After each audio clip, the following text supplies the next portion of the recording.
रक्तबीज का वध हो चुका था, परंतु युद्धभूमि में फैला अधर्म का भार अब भी मां काली के भीतर धधक रहा था। विजय के पश्चात भी मां काली का क्रोध शांत नहीं हुआ।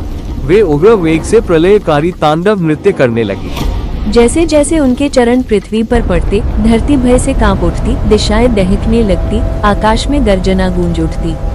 प्रत्येक क्षण सृष्टि के संतुलन को तोड़ने लगा। देवताओं ने देखा, यदि यह तांडव और बढ़ा तो समस्त ब्रह्मांड विनाश की ओर बढ़ जाएगा। भयभीत देवगण अपने अस्त्र शस्त्र त्याग कर एक स्वर में पुकार उठे, हे महादेव, अब केवल आप ही मां काली को शांत कर सकते हैं। और इस प्रकार समस्त देवता भगवान शिव की शरण में पहुँचे, क्योंकि वे जानते थे प्रलय को रोकने की शक्ति केवल महाकाल के पास है। जब मां काली का उग्र तांडव समस्त सृष्टि को प्रलय की सीमा तक ले आया, तब भगवान शिव ने उस दृश्य को शांत भाव से निहारा।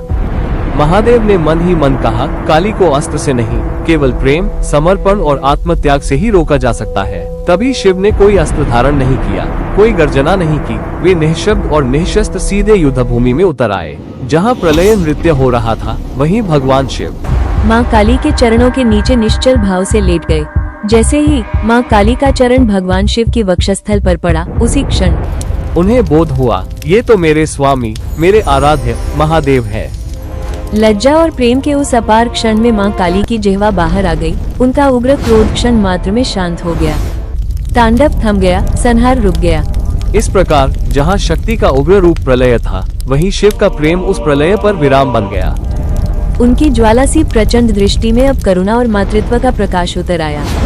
धीरे धीरे वे मां पार्वती के शांत, सौम्य और दिव्य स्वरूप में पुनः स्थित हो गयी। उन्होंने अपने स्वामी भगवान शिव के चरणों में नतमस्तक होकर समर्पण और प्रेम का भाव प्रकट किया। जहाँ शक्ति शिव के चरणों में स्वयं को पूर्ण मानती है। उस दृश्य को देखकर देवता, ऋषि मुनि और समस्त लोग आनंद और कृतज्ञता से भर उठे। आकाश जयघोष से गूंज उठा, जय काली, जय महाकाली।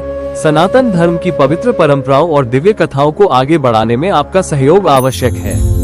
हमारे पेज को फॉलो और सब्सक्राइब करें और इन दिव्य कथाओं को अपने प्रियजनों तक पहुंचाएं।